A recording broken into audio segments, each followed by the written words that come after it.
Carmelo Anthony has been traded to the Oklahoma City Thunder. That's right, after an offseason of speculation involving the idea of Carmelo being traded to Houston, Cleveland, and even Boston.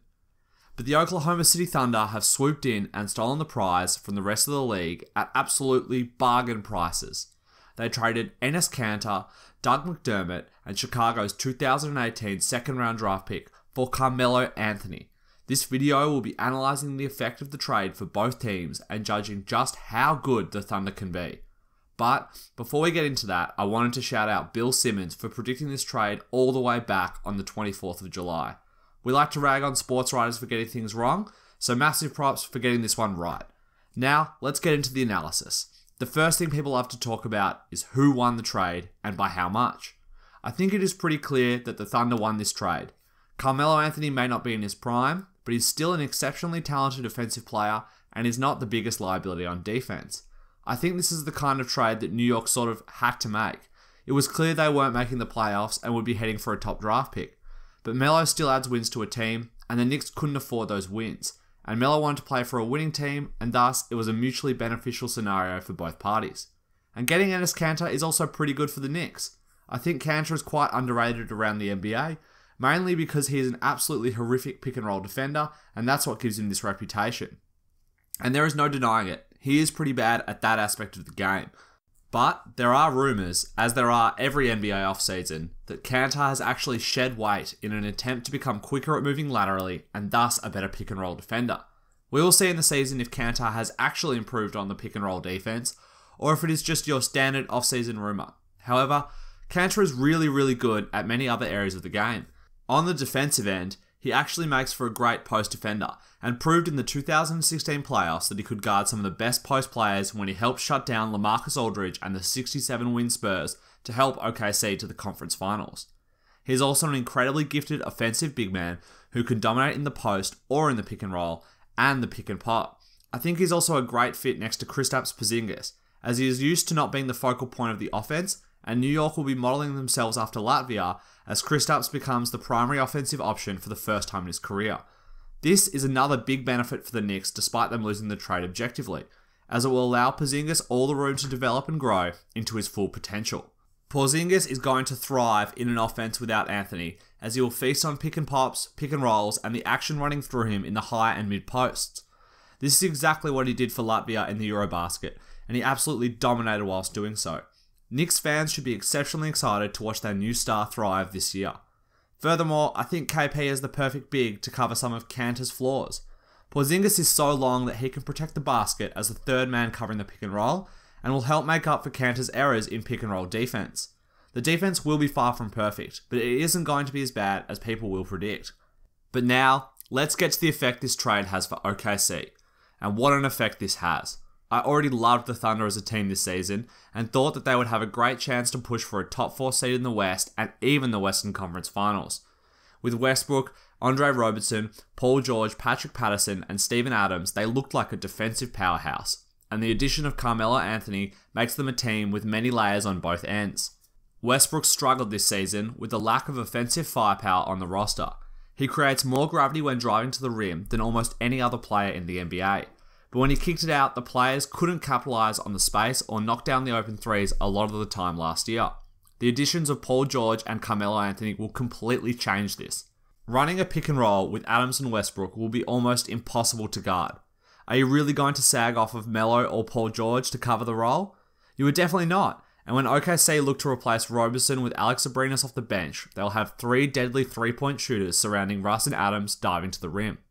People worry about all 3 star players being ball-heavy players. And this is true. They all ranked in the top 21 for usage percentage this past season. But all 3 have proven in the past that they can buy into a team and play to their strengths. When Russ played with Kevin Durant, he took far less shots and focused on distributing the ball a lot more, while he got to have rest on some possessions. This past season, he had the ball in his hands almost every single possession, and it became difficult for him to generate shot after shot for his team.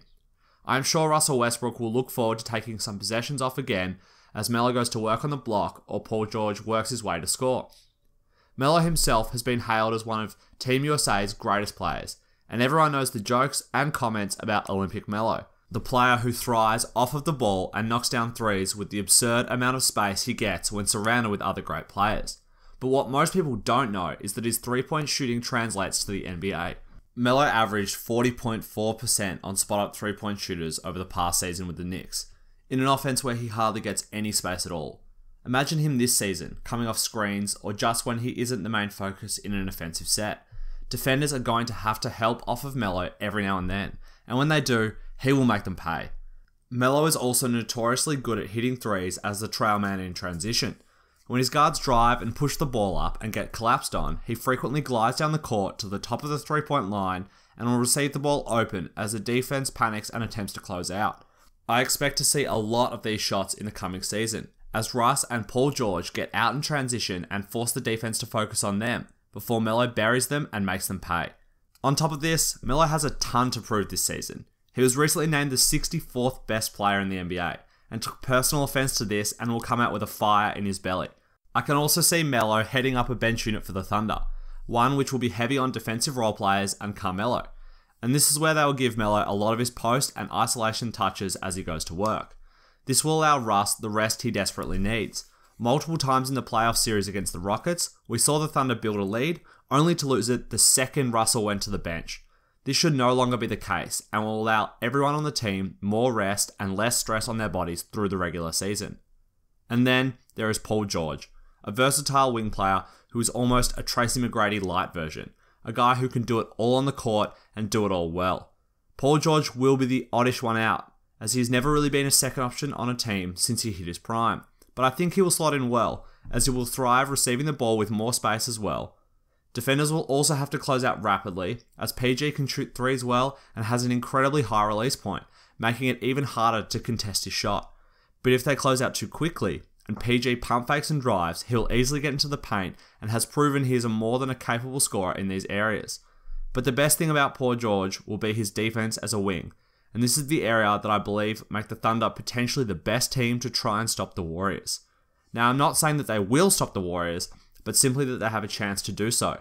The lineup of Russell Westbrook, Andre Roberson, Paul George, Carmelo Anthony, and Steven Adams is a really good one against the Thunder's starting five. They match up well on all positions and also force Durant, Draymond, and Curry to all defend.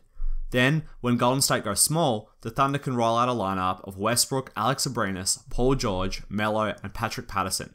They can throw Melo on Iggy, and if Abrines can hold his own against Thompson defensively, then they'll be able to really compete on both ends of the court. And Steven Adams is also a wild card in this regard. If he can continue to develop and rebound, defend, and serve as an excellent role man in the pick and roll, he's the perfect center for the Thunder. The Warriors simply don't have a good matchup for him, and he could potentially wreak havoc on the offensive glass as the Warriors try and defend all of the Thunder's offensive weapons. The Warriors are still a better team at this stage, don't get me wrong, but at the end of the finals last year, many predicted an easy road for the Warriors for the next few years. Now, they potentially will have to defeat two of the Spurs, Rockets, or the Thunder, just to make the finals. That isn't an easy road for any team, and if healthy, all three of those teams have the potential to really take it to the Warriors. Overall, this is an amazing trade for the Thunder and the NBA in general. The competitiveness is back in the league, and I'm incredibly excited for this coming up season. Thanks so much for watching, guys, and remember to give this video a like and subscribe for more NBA videos coming up this season. And leave your thoughts on the new look Thunder in the comment section below. One of my favourite parts about YouTube is communicating with you guys, so keep the comments coming.